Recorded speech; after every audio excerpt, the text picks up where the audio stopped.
हो गया ना। स्टार्ट हो।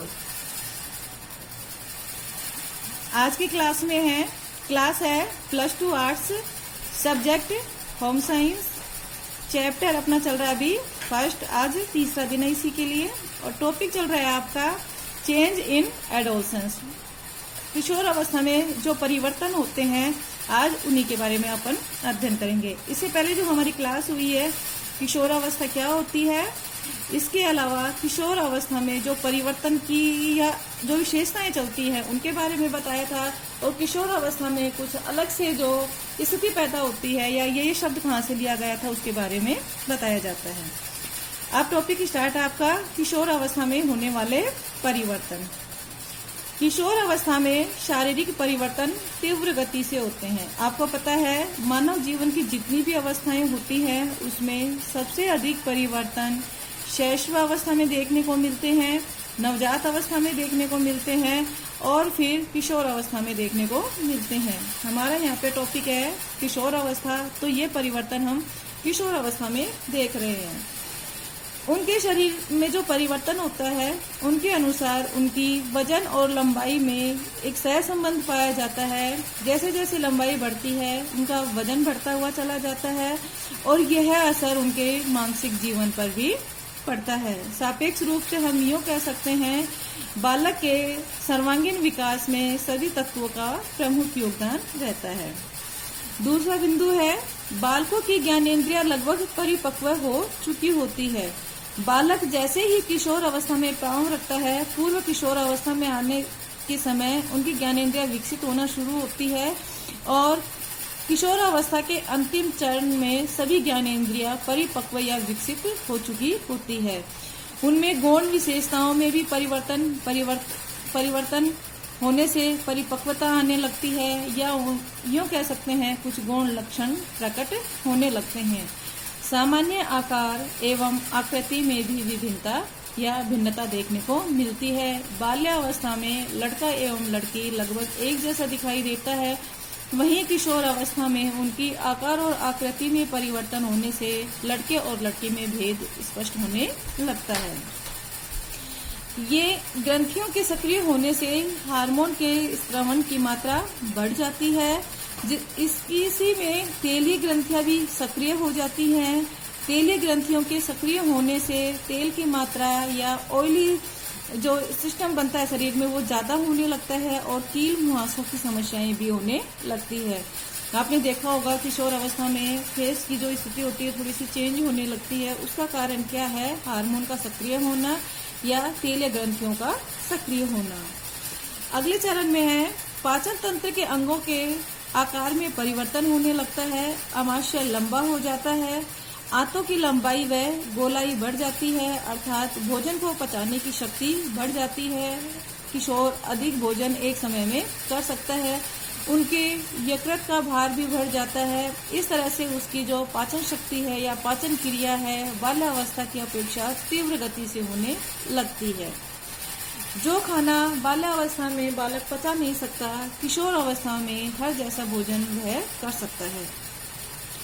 फिर है मांसपेशियां शक्तिशाली होने लगती है। रक्त परिसंचरण तंत्र में रक्त परिवहन की गति व मात्रा दोनों ही बढ़ जाती है। किशोर में रक्त की मात्रा भी बढ़ जाती है। मात्रा बढ़ने से उसकी गति बढ़ना स्वाभाविक होता है। इसलिए जिन सिस्टम से या जिन नलिकाओं से रुधिर वाहिनियों से रक्त का आवागमन होता है उनकी उसमें यह परिवर्तन तीव्र गति से होता है। रक्त का परिवहन तीव्र गति से होने लगता है। इसके साथ ही हृदय के आकार में भी वृद्धि तीव्र हो जाती है। श्वसन तंत्र विकसित हो जाता है। फेफड़ों में अधिक वायु के लिए स्थान बढ़ जाता है। किशोर अवस्था में एक समय लंबी सांस लेकर कुछ समय तक रोकना फिर उसको छोड़ना, यह व्यायाम या प्राणायाम बराबर करते रहने से फेफड़ों के आकार में परिवर्तन होता है और फेफड़े अधिक वायु को अधिक समय तक एकत्रित कर सकते हैं, अर्थात अधिक ऑक्सीजन एक साथ रख सकते हैं।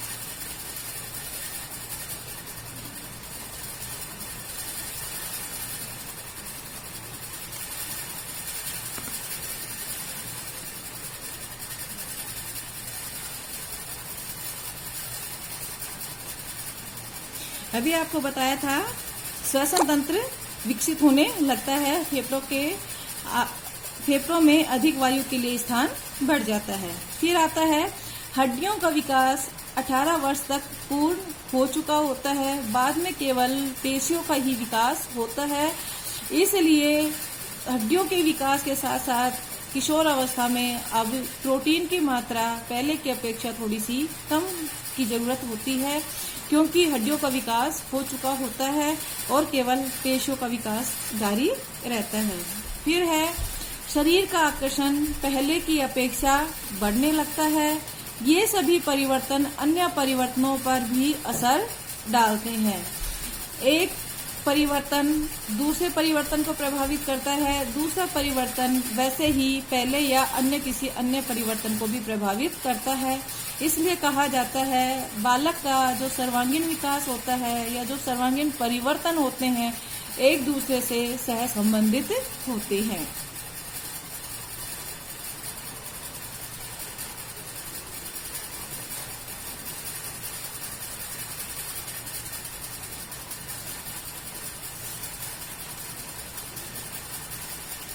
फिर आता है सामाजिक विकास के लिए किशोर पूरी तरह तैयार हो जाता है। अपने से बड़ों से अपेक्षा पर वह खरा उतरना चाहता है, वहीं दूसरी ओर छोटों के प्रति आदर्श बनता है। किशोर अवस्था की 2 अवस्थाएं बताई थी। जो पूर्व अवस्था होती है उसमें सामाजिकता का विकास उतना नहीं होता। किशोर अवस्था के अंतिम चरण में सामाजिक विकास पूर्ण हो जाता है। वह समाज के सामने अपना एक आदर्श प्रस्तुत करना चाहता है और समाज की अपेक्षाओं पर वह खरा उतरना भी चाहता है। किशोर अवस्था के अंतिम चरण में धार्मिक प्रवृत्ति भी विकसित होने लगती है एवं उनमें आध्यात्मिक शक्ति को मानने की जो भावना होती है वह प्रबल होने लगती है और किसी न किसी एक देव में वह अपना इंटरेस्ट दिखाने भी लगते हैं। मानसिक रूप से अपने आप को तैयार करने लगता है। मानसिक परिपक्वता अपने निर्णय स्वयं लेने हेतु आवश्यक होती है। बालक में जो शारीरिक परिवर्तन होता है, जो सामाजिक परिवर्तन होता है, उसी तरह से मानसिक रूप से भी वह परिपक्व होने लगता है और अपने स्वयं के निर्णय स्वयं लेना चाहता है। दूसरों की बातों पर या दूसरों के निर्णयों पर वह विश्वास नहीं करता। हर एक बात को तर्क वितर्क में रखकर अपने मानसिक योग्यता के अनुसार वह निर्णय लेना पसंद करता है।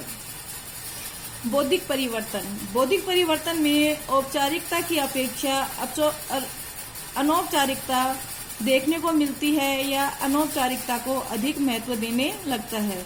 जो गणितीय सवाल बाल्यावस्था में बालक लिखित रूप से करना चाहते हैं, अब वो मौखिक रूप से करने को तैयार हो जाते हैं, कर सकते हैं या करने को तत्पर रहते हैं, या उनकी योग्यता इतनी हो जाती है कि इस तरह के कार्य वह अपने आप ही करने लगते हैं। सांवेगिक परिवर्तन, किशोर में जितने भी परिवर्तन होते हैं सांवेगिक परिवर्तन सबसे प्रबल होता है और जो शारीरिक परिवर्तन होते हैं उसमें सांवेगिक परिवर्तन के कारण ही इतना चेंजेस देखने को मिलता है। सांवेगिक परिवर्तन सबसे अधिक देखने को मिलता है। संवेगों के प्रबल प्रवाह से क्रोध का संवेग सबसे अधिक होता है। वैसे संवेग 14 होते हैं, लेकिन किशोर में जो सबसे प्रबल संवेग होता है क्रोध होता है, जिसका एक कारण हार्मोन भी होता है। हार्मोन के सक्रिय होने से किशोर अपने आप पर नियंत्रण नहीं कर पाता और संवेगों के प्रबल होने के चांसेस बढ़ जाते हैं। ये संवेग किशोर में विवेकहीनता की स्थिति पैदा करते हैं। जब किशोर संवेगों के आवेश में आता है, क्रोध के आवेश में आता है, उस समय वह अपनी विवेकहीनता की स्थिति में आ जाता है। सोचने समझने की शक्ति या योग्यता काम नहीं करती, जिसके कारण किशोर अपने वश में नहीं रहता। अर्थात जितने भी परिवर्तन होते हैं या यूं कह दो जो सांवेगिक परिवर्तन होते हैं, इन परिवर्तनों में, इन संवेगों में क्रोध का संवेग किशोर में सबसे तीव्र रूप में देखने को मिलता है। लेकिन यह क्षणिक होता है, बारंबार भी होता है और क्षणिक भी होता है। इन परिवर्तनों के कारण किशोर समस्याग्रस्त रहता है, क्योंकि जो ये परिवर्तन होते हैं, किशोर की स्थिति ऐसी होती है वह अपनी समस्या दूसरों से बता नहीं सकते और स्वयं अपनी समस्या को सबसे बड़ी समस्या मानने लगते हैं, इसलिए समस्याग्रस्त रहने लगते हैं। और इसी कारण इस अवस्था को तनाव व तूफान की अवस्था, समस्या का काल, संघर्ष व तनाव की अवस्था भी कहते हैं। ठीक है, इस चैप्टर की जो लास्ट हेडिंग थी यही है, किशोर अवस्था में होने वाले परिवर्तन।